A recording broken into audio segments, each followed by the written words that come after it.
All right, I'll start doing the introductions and let people connect as we're going. I want to thank everyone for being here today. I think the attendees certainly know environmental product declarations for the construction and industrial materials industry are here. We're working at implementing them, and many of you already have. But we want to thank John Hecht, CESP, and Trinity for approaching us as we were working on SB 778 and letting us know that they could help us provide this basic level of understanding of EPDs, help our members begin to think about how they will pull the data streams and information necessary to have an environmental product declaration for their products, and certainly get down to the business of meeting customer demands, because in the end, that is what these environmental product declarations are for.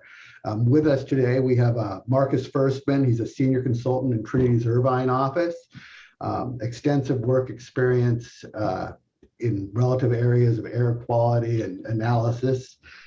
We also have McKay Quinn, another senior consultant with Trinity. Again, significant air quality background and experience, and really that's the critical key to understanding the energy in our products and what EPDs are. And so with that, I will turn it over to Marcus and McKay, and thank you, Trinity, and thank you, CESP, for helping us bring this to our members. All right. Thanks, Adam. Good morning, everyone. Thanks for joining us. I'm really happy to be here today. So this is an introduction to environmental product declarations for construction and industrial materials. So this session, it's geared towards not only how to develop EPDs generally, but also what the regulatory drivers are, as well as what you can be doing now to start preparing your own EPDs. So quick side note, a little bit of logistics. We do ask first, do keep your cameras and microphones muted for the duration of the presentation. And if you do have a question, please do type it into the chat window, and we will address those at the end of each section. I'm going to pause at certain parts of the presentation, and we'll answer those for you. So a little bit about who Trinity is first. We started in 1974 as one consultant in one office in Dallas. The Trinity name actually comes from the Trinity River in Dallas, where our first office was. We were originally exclusively air quality, but if you fast forward to this year, we're over 1,300 employees doing lots of work, all over EH&S and offices all over North America, as well as Europe, China, and Australia, serving over 3,000 clients a year. And now that we've grown in, beyond EH&S, we're doing more than air quality. We've branched into some services in engineering and science, and just more broader multimedia services. We're also ISO 9001 certified for quality in our Dallas, Texas headquarters. And here's the current lay of the land of our offices. You can see we are pretty much everywhere in the United States, as well as offices in Canada, in England, Ireland, China, Singapore, Australia. We try to be local to pretty much everybody. Our goal is, no matter where you are, we want to have an office near you.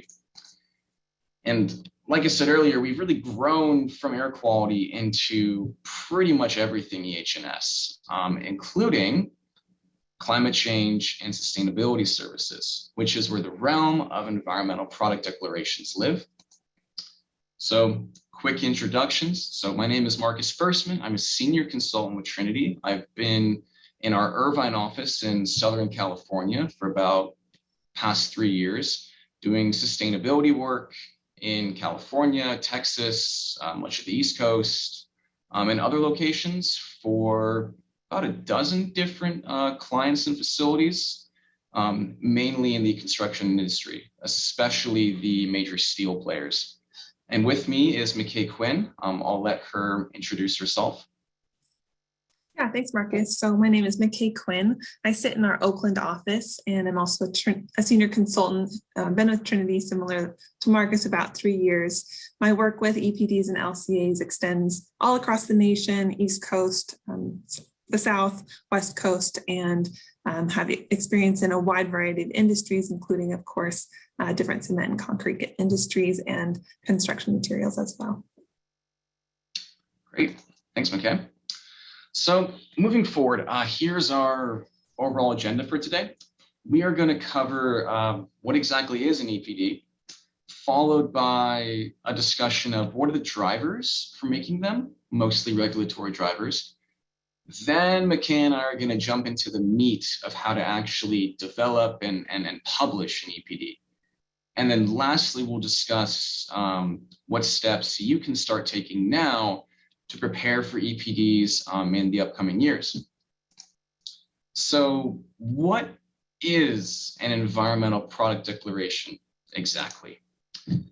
So an environmental product declaration, or EPD for short, it's a transparent, objective report that it quantitatively communicates how a product impacts the environment across certain stages of its life cycle.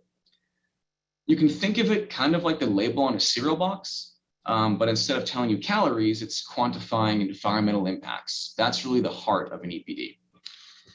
And they're developed per certain ISO standards and other standards, and they're verified independently by a third party.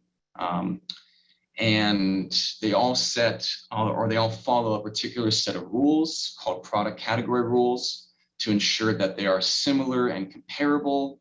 We'll talk more about this later, but the point I want to get across here is that we try our very best to make sure EPDs are fair, consistent, and comparable. That's the key. Just like on a cereal box label, you report impacts on a per unit basis. So instead of doing calories per serving, you're doing environmental impacts per like kilogram or cubic meter or some unit of your product. And there are lots of kinds of categories that can be reported. Here on screen are just a couple examples. So I'm sure you're familiar with the first one, global warming potential, because I'm sure many of you participate in EPA or CARB's greenhouse gas reporting program. This is the same thing. How much does your product, your facility contribute to global warming? But that's not the only category. I mean, for example, you've probably heard of the hole in the ozone layer over Antarctica. So ozone depletion is another category we like to track that gets reported in EPDs. There's also acid rain, eutrophication, human toxicity, smog, lots more not listed here, like resource depletion, freshwater consumption, land use. These are all examples of things you might report in your EPD. And so this table here shows how those impacts are presented in an EPD. So each environmental impact category gets an associated score. So for example, here are the impacts associated with 1 ton of Portland cement from a particular manufacturer. So you can see that making 1 ton of cement is equivalent to releasing 1,040 kilograms of CO2 across its life cycle. And then you or a customer could take these results and compare them to a competitor's EPD and ask, okay, whose cement is more environmentally friendly? So consumers will actually use these to determine whose products they're going to purchase. We'll talk more about that a little bit later, but I'm sure now you're asking, how do you actually calculate these numbers? Like, where do they come from? You do it with a calculation methodology called life cycle assessment. So life cycle assessment, it's an intimate part of an EPD. You cannot have an EPD without doing a life cycle assessment. So let's explain briefly what that is.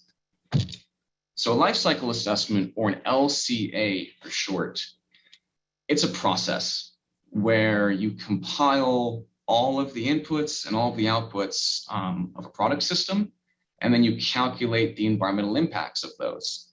So the idea is to look at everything it took to manufacture your product. So not just your facility's emissions, not just your fence line, but everything that's upstream and downstream of that too. That's why it's called life cycle. We're looking at the entire life of a product from cradle to grave. And so to drive that home a little bit, LCA, it's, when we say cradle to grave, we're looking at the entire value chain. So that's getting the raw materials out of the ground, out of the earth, transporting them to you or some upstream manufacturer. Then, of course, the actual manufacturing of your product from the raw materials, followed by more intermediate transport. Maybe the use of your product incurs some kind of emissions, and then finally the end of life treatment. All of these stages impact the environment in some way. And so a life cycle assessment quantifies the impacts at each stage. So the key takeaway is, if you want an EPD, you have to do an LCA first. So real quick in the chat, I did have a question. Are we going to share the slides? Yes, we will share these at the end of the presentation via email. I don't see any other questions, so I will move on to why would you want to make an EPD in the first place? Like, why bother? Let's talk about some of these key drivers. You can make an EPD for several reasons. Big one is customer interest. I mean, now more than ever, we're seeing a lot of customers taking an interest in establishing sustainable supply chains. They want to know what their carbon footprint is, and they may request an EPD from you to make that happen. There's also marketing reasons. LCAs are done all the time to compare your product against rival products. And that's used in like marketing campaigns and advertisements just to show how green your product is, especially when you can put your EPD side by side against somebody else's. We're also seeing regulations start to drive EPD development as well.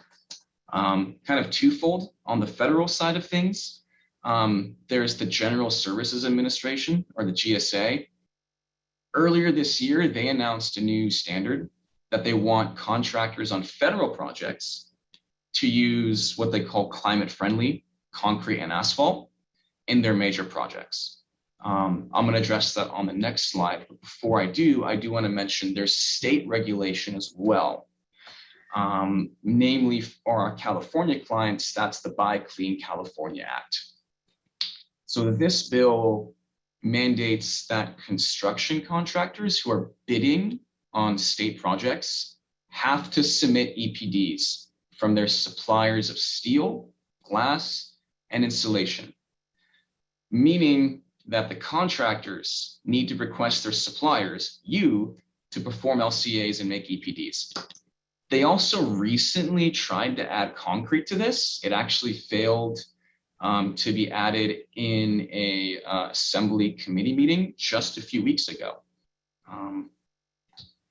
So don't have to worry about that just yet.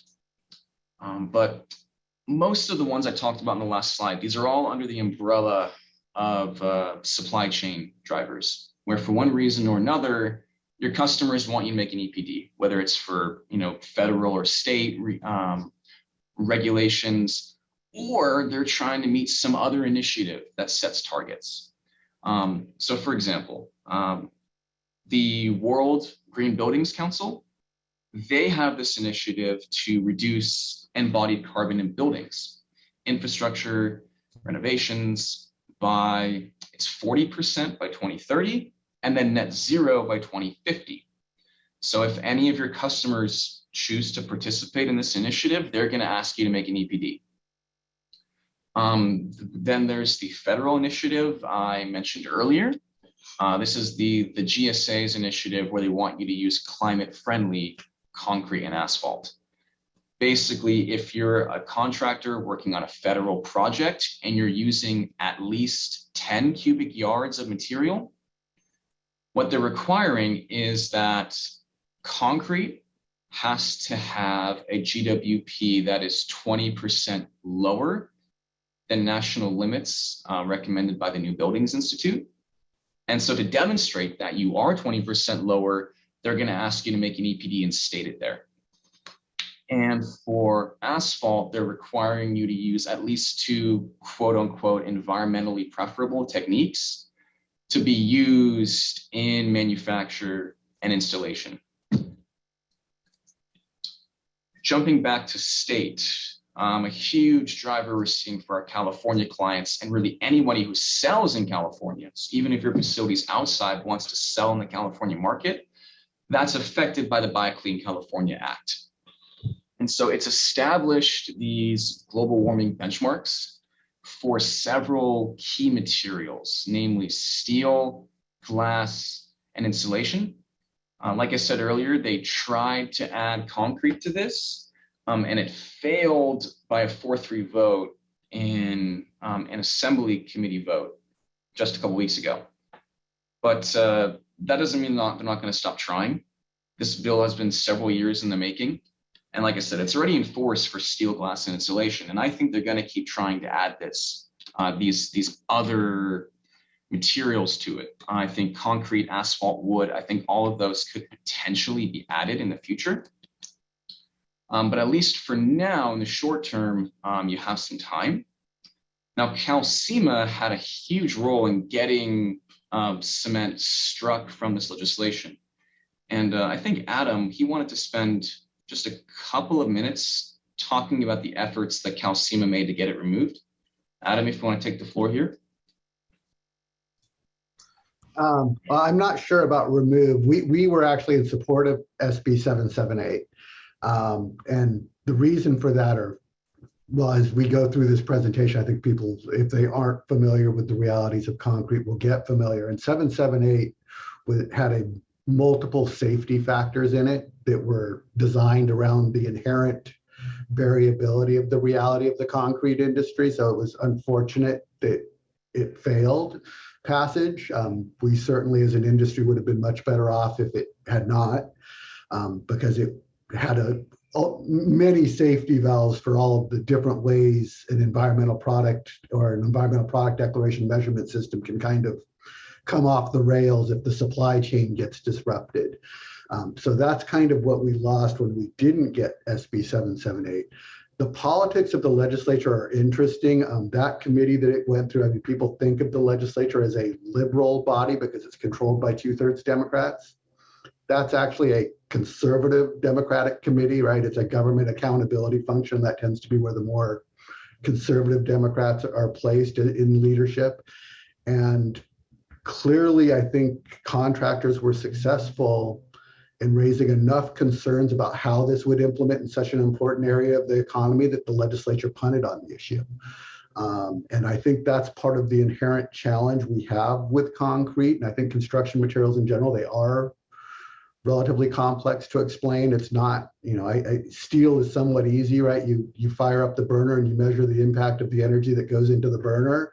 And while you have a lot of other variables, that's the big variable. And for concrete, it is, the cement process that's the variable. And unfortunately, we now live in the situation where we were successful in 2017 of stopping concrete going into traditional buy clean because it wouldn't have had all the safety valves. We got the opportunity to work with Senator Becker on a bill that has all the safety valves. But despite having environmental and industry support, the contractor kind of concerns about implementation blew that up. I think I would challenge everyone to remember this is coming. The other federal activity to remember is the Biden's executive order catalyzing America's clean energy economy. That's what started General Services Administration. That's going to work through the whole federal highway contracting system, right? So the federal government is going to be placing EPD criteria on federal money somehow, and projects that use that federal money are going to end up with EPD criteria. GSA jumped in the front because they had a lot of border posts that they're working on, and that's squarely in their preview. But as our members prepare for this, I think you should prepare for, one, the big private projects that were initially driving this for the Googles and the Apples and kind of the big corporate headquarters, right? Because that's where EPDs really started to get demanded by industry, kind of the lead building circle. It's clearly coming into federal contracting, which means it will work its way into the state contracting system on the highways and associated infrastructure in some way. And then, we're going to hopefully be working with the author next year and on another kind of more realistic concrete system. But I don't think people should make any mistake. Agency has the potential to start implementing kind of more, I'll call them linear EPD systems without the safety valves as they accept that federal money. So you can expect it coming, and depending on where you are using your products, you can expect it coming sooner or a little bit later down the stream. One thing that wasn't even in SB 778 is all of the local construction, school construction. So it was phasing in already by market segment, but pay attention to that. It's still coming. It's still the way we're going to measure embodied carbon. The question is now the timeline, and I think people got a little more timeline to get their EPD systems in place without the July 2023 deadline of the 778 system. Great, thanks, Adam. I want to snowball a little bit of what Adam talked about. There's the federal, there's California, but California is not alone in these state buy clean legislations. There are other states that either have it in development or in a pilot study or already signed into law. So, for example, Colorado already has its own version of buy clean already signed into law. It doesn't kick in until 2024, but it's going to apply to asphalt, cement, glass, steel, wood. And so it's actually broader than California's. It's just on a farther timeline. There's also pilot studies in Minnesota and Washington, where they're gathering data on what limits should we set, getting input from stakeholders. And then in Oregon and New York, they have bills in development in their state legislatures too, which obviously haven't passed yet, but they could definitely get there. So, California is definitely ahead of the pack on the state level, but it's certainly not alone. And so when it comes to these buy clean acts, there's one point that we need to be really careful of. I want to hammer home. So all of these acts would require you to do an LCA and make an EPD. And for many of them, especially the buy clean that's in effect now for steel, glass, and insulation, it cannot be an industry average EPD. So I know a lot of associations make these, like for example, World Steel makes an EPD that's the average of all its members. And the NRMCA, the National Ready Mix Concrete Association, they make a cement EPD that's the average of all its members. But these average EPDs, they are probably not going to fly under these buy clean acts. The EPD is probably going to have to be specific to solely your product and your facility. It cannot be an industry average. It can state, one facility with multiple products, but you can't average them together. They need to be stated separately as separate line items. And so it has to be specific to your supply chain. And so you can't necessarily rely on using the existing industry average EPD. You will probably have to make one yourself. So with those drivers in mind, let's look at how to actually make an EPD. There's 3 key steps to making one. First step is to select what's called a program operator and a product category rule, followed by doing a life cycle assessment and then having it verified and published by a third party. Let's start with step 1.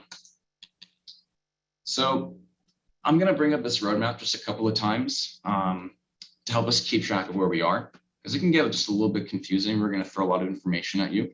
So starting in the top left and working the way around, your first step is to select a program operator and a product category rule. So what are those? Firstly, program operator. It's an independent company whose job basically is to just kind of oversee the EPD development process. Their main role is to do the third-party verification, to verify that your LCA and EPD conforms to what's called the product category rule, or PCR for short. So the PCR, it's a set of rules for each product in each industry. So for example, there's PCRs for different kinds of steel, different kinds of cement, different kinds of asphalt, and each PCR has unique rules for how to make their EPDs. And they're kind of developed by just a big collaboration of the program operator, suppliers, manufacturers, industry representatives, scientists, sometimes government agencies. Basically, anyone with a vested interest can kind of chime in. But once they're written and established, the program operator conforms that your EPD conforms to it. So you have to pick which one you're going to follow. So here's a couple of examples of what some PCRs can look like. They can be really generic or really specific. So for example, the first one, NSF, they're a program operator, and they have a concrete PCR that's kind of generic, can be applied to multiple kinds of concrete. It's a little bit general. On the other hand, below them, there's UL and ASTM. They have more specific PCRs for specifically masonry, or specifically segmental paving, or specifically precast. And so you want to look at these and see if it's applicable to you and your products. And you should really kind of collect them and evaluate all of them and select one that's not only applicable to you, but also advantageous to you. And when I say advantageous, what I mean is, each PCR is different and has different rules, and there's sort of factors you need to consider. So, firstly, there's like fees and timelines, obviously. There's always a one-time fee to publish the EPD and an annual fee to keep it going. But more importantly, the PCR requirements. So different PCRs will have different rules, and one set of rules may be more favorable to you. So for example, if your facility purchases a lot of RECs, renewable energy credits, right? One PCR may not even let you claim those in the EPD. Another PCR might allow you to claim those in your EPD. So you should think about that when you're picking your PCR. Another one maybe it excludes certain stages in the cradle to grave line, while another PCR might ask you to include all of them or some of them. So these are just examples of certain factors you need to consider when picking your PCR. Read them carefully and decide which one is applicable and advantageous to you. And so once you've selected your program operator and PCR, the next step is to do the life cycle assessment in line with the PCR rules.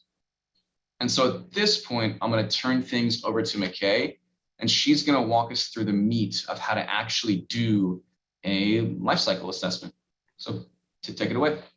Perfect. Thank you, Marcus. And thanks, Adam, for your input as well. So if we go on to the next slide, I want to talk first before we go over the logistics of how to develop a life cycle assessment, give you a little bit more background into the process and what comprises the LCA process. So if you can go to the next slide, Marcus.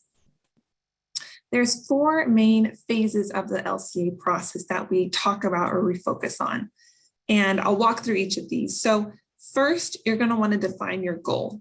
And your goal will include details such as the intended application, the intended audience, the reason for carrying out your study, and whether your results are meant to be used for comparison that will be disclosed to the public or not. Once you've defined your goal, you can then move on to defining your scope. And the scope is designed to ensure that the breadth, depth, and details of your study are compatible and sufficient to address that defined goal. And so your scope is going to include areas such as data requirements, the boundary of the system that you're studying, different assumptions or limitations of your study, your life cycle assessment, and then of course the type and format of the report and the type of review process and verification process. And once you've defined your goal and your scope, now you will complete your life cycle inventory analysis. And this is often referred to as LCI. And bear with me, there's a few acronyms as we go through here that all seem quite similar. But your inventory analysis is the stage of the LCA where you'll collect your data and then also complete calculations to quantify the different input and output streams of your product system. Using that inventory analysis and those results, you'll then move on to your impact assessment.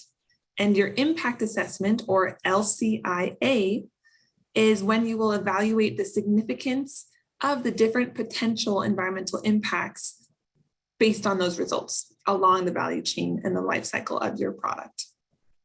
And finally, using the inventory analysis and the impact assessment, you will develop an interpretation that provides readily understandable and complete and consistent results that are in accordance with that initial goal and scope that were defined for your study. So if we move to the next slide, based on that context and that example and description of the phases, let's dive into what this looks like. So if I were to ask you, what is the environmental impact from a cubic yard or a metric ton of concrete, what would you say? Perhaps you are thinking of the manufacturing emissions from your kiln and of quantifying those air emissions out, similar to what you would do for air district reports or state carb GHG reporting. But an LCA, of course, goes much further than this process. On the upstream side, we're looking at the raw materials and how they arrive to your facility. Were they transported by truck or by barge? That truck or that barge is combusting heavy fuel or diesel or gasoline or maybe biofuel. And what are the environmental impacts associated with that transportation phase? More than that, where are those initial raw materials originating from? What's the process for extracting those materials from the earth or refining those materials before they're transported to your facility? LCA considers that as well. And on the downstream side, we're looking at, just as Marcus said, the product use, how it's arriving to maybe the building site where it's being poured, and then any environmental impacts associated with the use of your product. And finally, disposal of both waste generated as a part of your manufacturing process, and also if your scope is broad enough, the waste of your product at the end. And that's what the life cycle is all about, is quantifying at each stage along this value chain what the environmental impacts are. So Marcus touched on this briefly, but if we go to the next slide, cradle to grave is a scope I just touched on. It's going and looking at the impacts starting from procurement of your raw materials all the way through use and disposal of your product. But if we go to the next slide, we can also do a cradle to gate scope. And that's more typical for EPDs. And it's a much more narrow scope where rather than ending at the disposal of your product, it's ending at, we call it the end factory gate, meaning that as soon as your product leaves the facility, it's no longer in scope for the EPD. It's also important to understand that depending on the PCR that is chosen, it may be advantageous to optionally include impacts from sections of the life cycle beyond the scope. So there are advantages to that, or to just sticking to the scope defined in the PCR. But again, that's all determined by what's allowed within your PCR and what will ensure that you have a verified EPD at the end. Next slide, please. So with that context and that background, I want to circle back to this image and this graphic. We've selected our program operator and our PCR, and now we're going to move on to the data collection phase. So if we go to the next slide, what is the data? We touched on this already a bit, but just to get into some more details, we're looking at the raw materials coming into your process and your facility.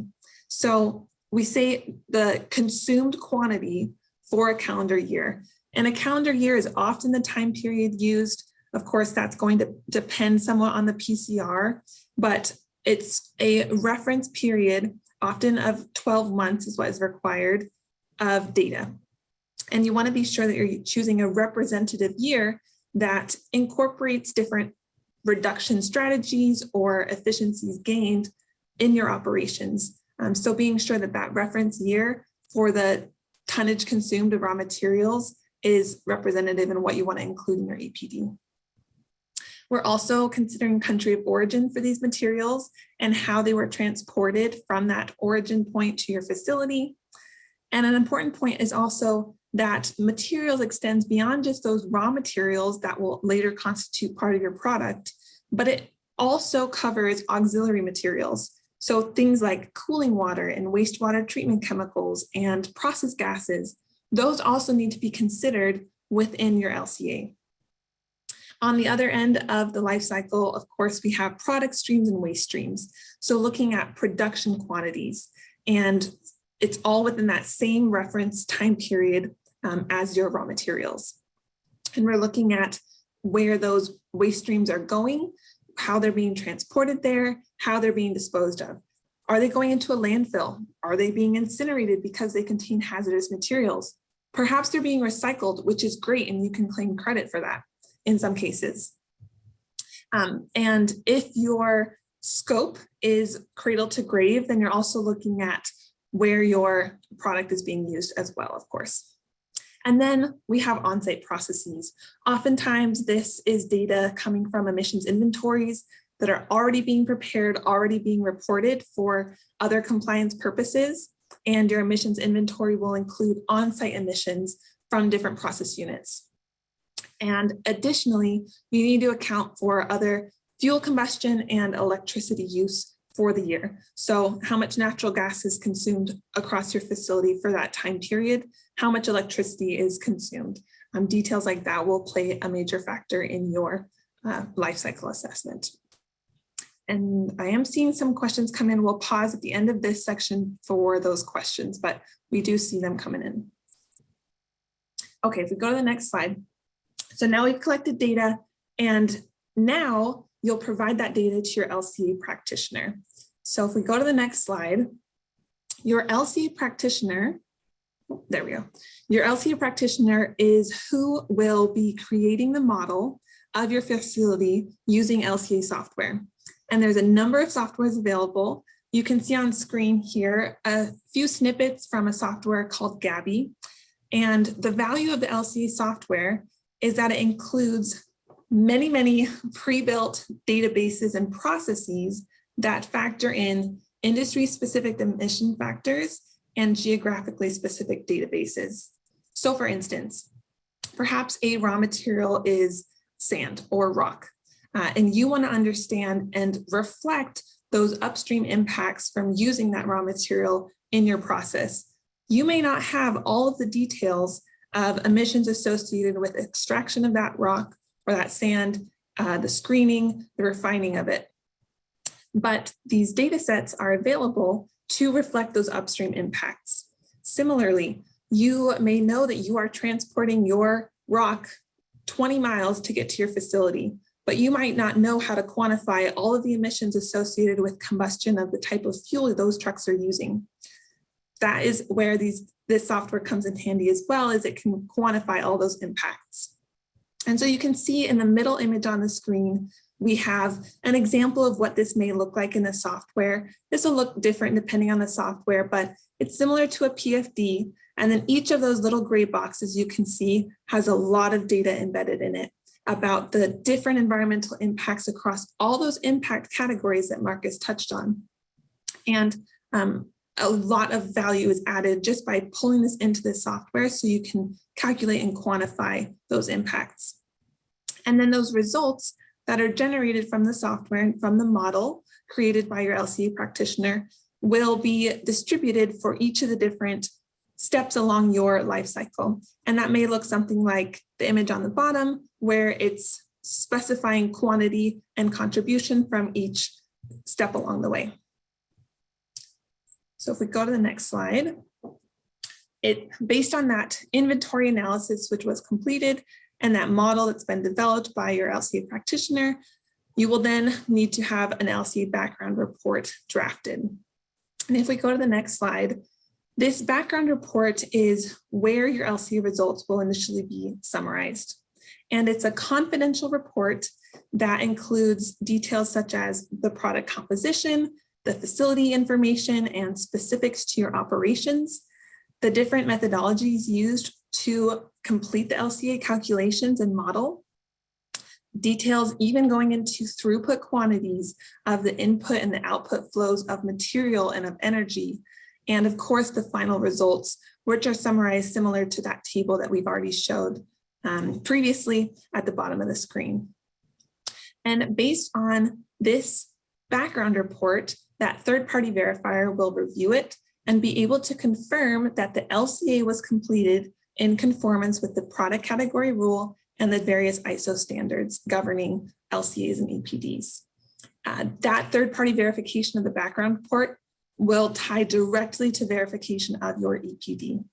So this is a very critical step along the way and has a lot of confidential data, but rest assured it will remain confidential and not be disclosed to the public as part of this EPD process. And next slide, please. So a valuable part of a hotspot analysis, and one of my favorite aspects of this line of work, is the hotspot analysis. Based on, and of course, depending on the quality of the data provided, based on that data, the LCA software and your LCA practitioner can complete a hotspot analysis where the key contributors to each of the impact categories is identified. And you can see on screen here, there's an example. So perhaps you have an overall GWP of 800 kilograms of carbon dioxide equivalent per metric ton of concrete. And you want to determine, well, where is that coming from? Why is our number so high, or how is it so low? And that's where a hotspot comes into play. So you can break down that 800 into each specific section of your life cycle and determine, oh, it's mainly coming from this specific raw material, from this process unit on site, and from this transportation phase. And then ideally, that's something you already recognize, it's in line with the data, and you agree that this is representative, or perhaps you decide, wow, we feel that that's an area for improvement, and you can determine future reduction goals or future strategic implementations and process efficiencies to be implemented on site and drive that value even lower.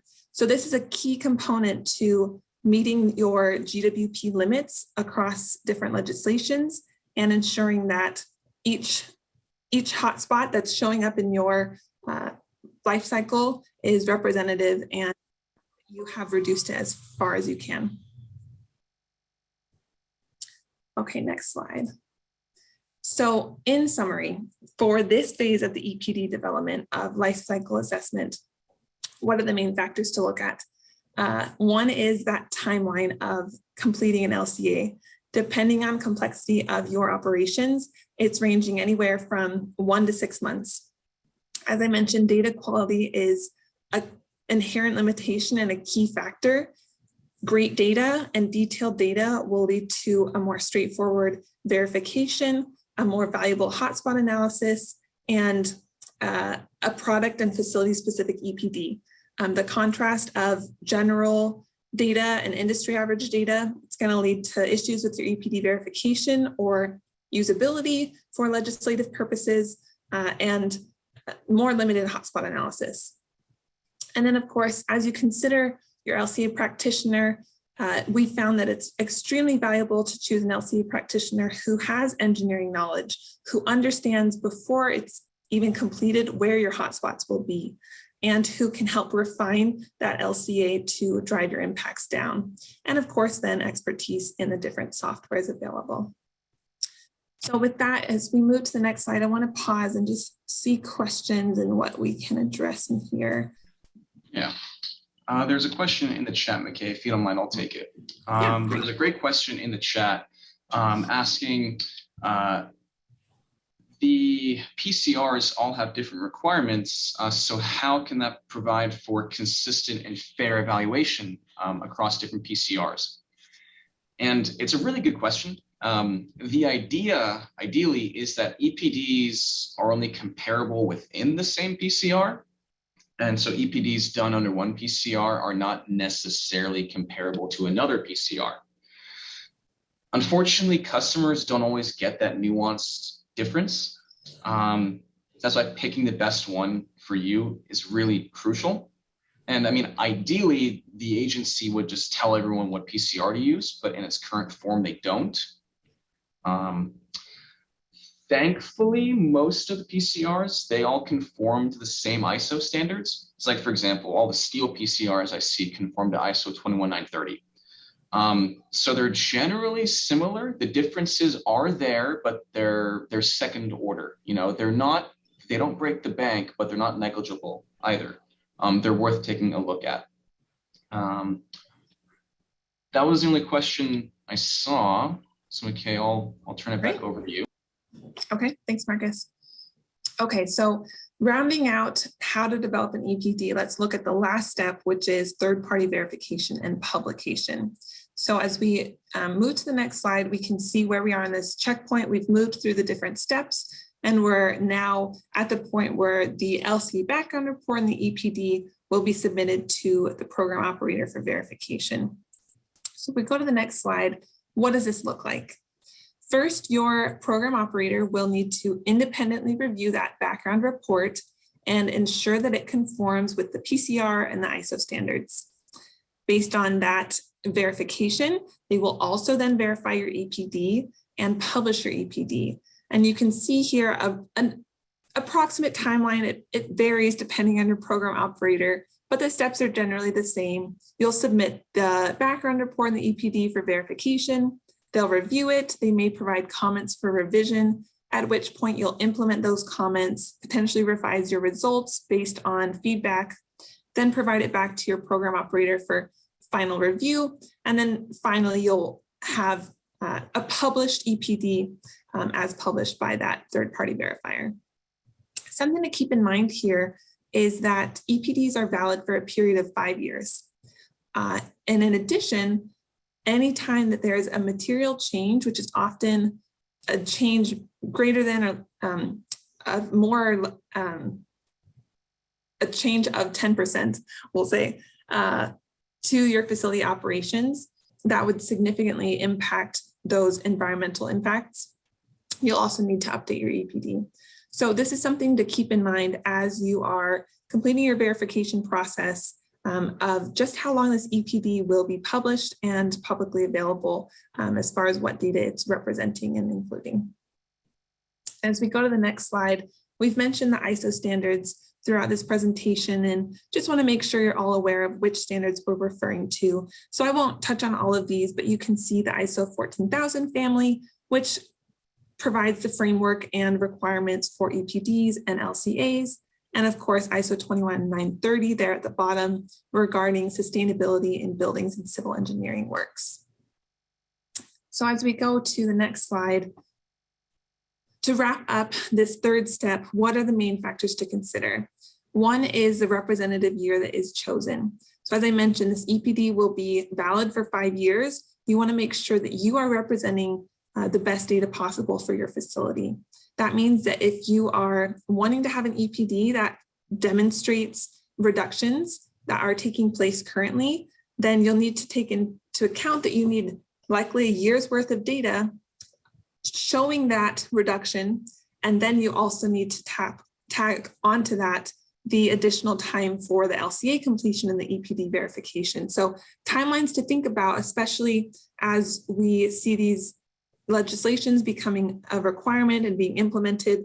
As Adam mentioned, we have some more time with SB 778 having failed, but that buys us a little bit more time, but it's definitely coming down the pipeline. As we've touched on, make sure that your EPD is being published in accordance with the legislation that you are publishing it for. So making sure that it's facility specific and product specific and not just industry average. So that when you are complying with these other legislations, you are sure that you're in line with what is outlined.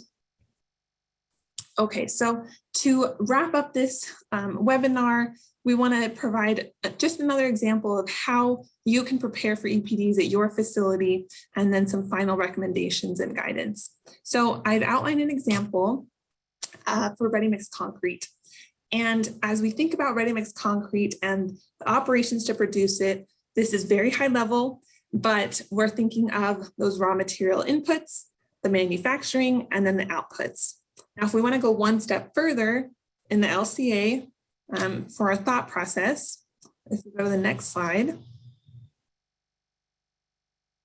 we're thinking of transportation, as I mentioned. So how that material is getting to your facility and how it's leaving your facility.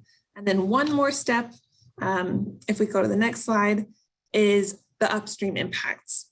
So this can be overwhelming as a facility to look at and think, how am I supposed to quantify these impacts into an LCA and into an EPD? But as a company and as a facility, the values that you're responsible for, if we go to the next slide, are what I've outlined in orange text on this screen.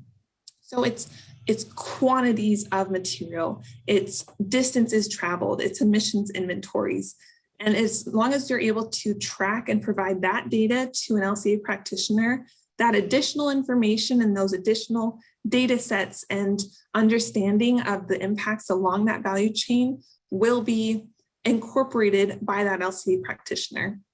So a lot of this data is information you're already tracking as a facility, and that's already available to you. And perhaps you just need to consolidate it into one location so that when the time comes that you're ready to make an EPD, you have it available and already consolidated into one location. So if we go to the next slide, some examples of where you might already be tracking this data. We're looking at raw materials. This might be already available on usage records. Sometimes you think of purchase records here, but an important note is you want to look at consumed quantities per year, not purchase quantities, because there can get complications with what's stored versus not. For transportation, you're looking to your suppliers. So asking your suppliers, who are their distributors along the way? Where is this material being sourced from? What's the supply chain there? For your product tonnage, this is production records. It might be sales records, but again, you might be selling from storage. You might be not selling all of your product produced that year. So some nuances there. Waste, you're looking at waste manifests, fuel and electricity usage, utility bills for your facility. Maybe you have other meters on site that would be advantageous to include as well for that hotspot analysis portion. And then emissions inventories have a lot of valuable data that can be included in input, and that you're already likely reporting to your air agencies or to CARP. So in summary, what are our overall recommendations? As we mentioned, look at the alignment of your targets and your strategy for sustainability with the existing and the proposed legislation. Make sure that you're implementing comprehensive, transparent, and consistent metrics tracking for your GHG emissions, your hazardous air pollutant emissions, your energy use, your alternative materials use. Make sure that if you are planning to do an EPD, that you're already tracking that data, and that if you're not already, you're thinking of different systems put in place to track that moving forward. Consider, as we've touched on throughout this presentation, consider those program operators, the PCRs, and the LCA practitioners to use, and then keep track of evolving policy and legislation, and continue to provide that stakeholder input as it's being requested for this legislation. I know CalCIMA is well on top of it, as Adam mentioned, but that can be an extremely valuable step along the way to ensuring that these legislations and these rulings are designed with input incorporated and comments received as well. So with that, we'll answer a few more questions, but just wanted to thank CalCIMA for this wonderful opportunity to present and discuss this a little bit further with you. This is something that Marcus and I have a depth of experience in, And we're always happy to share that information and expertise, and more than happy to discuss further offline with those who have additional questions as well. So yeah, I know we have some questions in the chat. I'll go ahead and pull those up. While you're doing that, I'll answer one of these. So there's a question of who decides the PCRs, and then why is there variation if they're based on the same ISO standard? So they're developed as a collaboration between a number of different voices. I mean, so the program operator, it can be anyone in industry can comment, manufacturers, customers, government agencies, academics, scientists. It's a really collaborative effort. It's not made by a government agency or anything. And they're based, there's not one single ISO standard, there's many, and that different PCRs will reference. So like, for example, the steel industry, most of them all reference the ISO 21930. But if you're making a PCR for plastics, you're not going to reference that ISO standard. So there'll be differences obviously between different materials, and even within the same material, you know, the ISO standards are good, but they're not 100% exhaustive. There's always a little bit of wiggle room for interpretation. I mean, so for example, it may say that, you know, we require you to do cradle to gate, and maybe the cradle to grave, the last downstream step, maybe that's optional. Maybe that's what the ISO standard says. And then a PCR may choose to say, okay, we're only going to do cradle to gate, or they'll choose to say we're going to do cradle to grave. Now, if your customer was 100% informed, they would know the difference, but they may not. So you have to kind of keep that in mind. You know, how is it going to look to your customer who may not necessarily know what all these terms mean?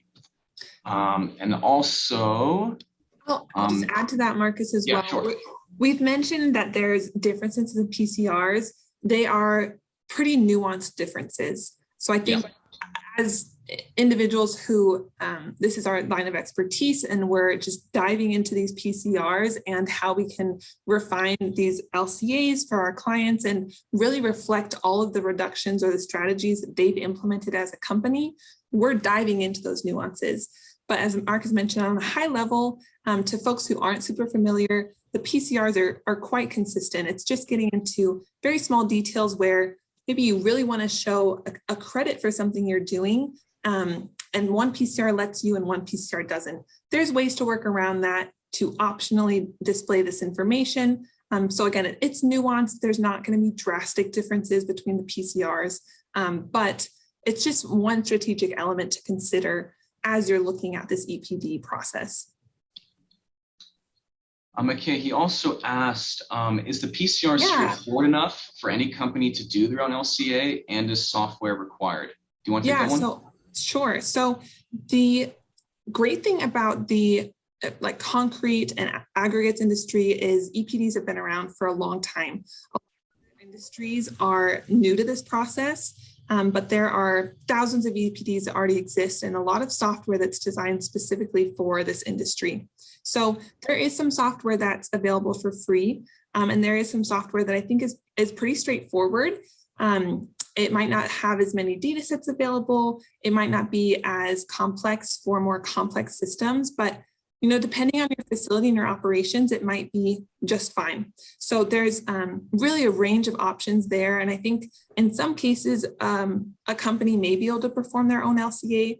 In other cases, it can be really advantageous to use the more refined and available for purchase softwares that have specific data sets and allow you to really refine and get into the details. So again, that's an area where it's kind of up to your strategy. And if you don't need to dive into the details of it, there could be a really straightforward option available for you. I think we are at time. And so unless anyone has any other questions to quickly dump in the chat, we'd like to thank you guys for this opportunity to present today. McKay and I, we've had a lot of experience in this field. We're really happy to share our knowledge with all of you. So please feel free to reach out to myself or McKay, or Adam, or anyone at Trinity or CESP with questions. Well, I want to jump in here and thank both Marcus and McKay for a great high-level overview of what EPDs are. One question I kind of had, and it's been a question I've been asked through the process. Obviously, with concrete, we're a commodity-based business, so we're changing our material inputs and potentially changing the product outcomes. And we have the general PCR system, which is the 1 year of data. How functional are these systems currently for adapting different materials into the energy system of your plant? Because as I worked through the process, I came to realize that this is kind of a generally accepted accounting practices for carbon, right? That's what's evolving here. Mm-hmm. And for concrete, at least, it's really developing an energy flow of materials moving through your system to product outputs. And then our material inputs based on our market can vary significantly. And the bill author was wrestling with this because they were trying to get to actually the carbon in those inputs more specifically than I think the tool actually lets them get at this point, although certainly it may evolve there as PCR rules change. And in fact, one of the things I was looking at PCR rules, and I'd be interested in hearing the professionals' thoughts, is how they were updated in terms of governing laws.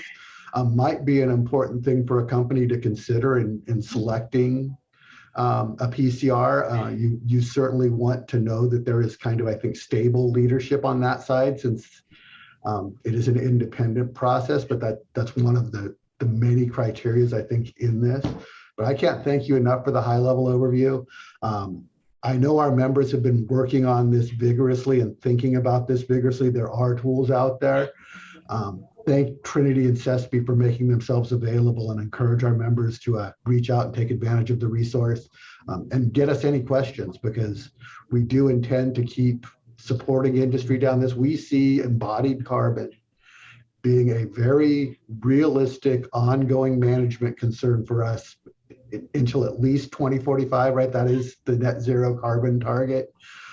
It's very clear our society is going to be managing and measuring carbon kind of in the mix of the economy. And this looks to be the tool that the building materials industry will be using to do that. So just like we all have accountants for the financial sides of our business, it's pretty clear we're going to be developing accounting systems for our systems, and hopefully we will be able to create management improvement and identify those hot spots and get those reductions. And I think that's the other side I'd like to highlight here is, as companies do this, even if you're not proud of that first number, if that first number is accurate, measured process and reductions and showing what you have accomplished is important in this system as well. So one of the things about the accelerated timeline is I was always cognizant we were going to be implementing with the current numbers for cement. And one of the realities of this system is it's getting more accurate with time as more specific inputs get more accurate numbers. So it's kind of got a inaccuracy factor in it now that is over time getting better as data comes in. So I can't thank you enough, and I can't thank our members enough for being so active and engaged in this area. And I'd encourage anyone to ask a question if they have them. Yeah, I will add, Adam, to your point, that LCA can be a really valuable tool even prior to publishing the EPD. So if you're considering maybe multiple alternative materials or alternative fuels, and you want to see how much that will affect your GWP, an LCA can help you do that and help you make that strategic decision, looking at not just that financial side, but also that carbon footprint side as well. Yeah, and it's always important to remember a measurement system is there to help us manage. And if we're doing just a measurement system and not the management, we're probably doing it wrong. So thank you both. And again, thank you, our members today. All right, we'll close it out. Thank you, everyone. Oh, Adam, there's one more question in the chat. Do you know, is this audio recording going to be available for everybody?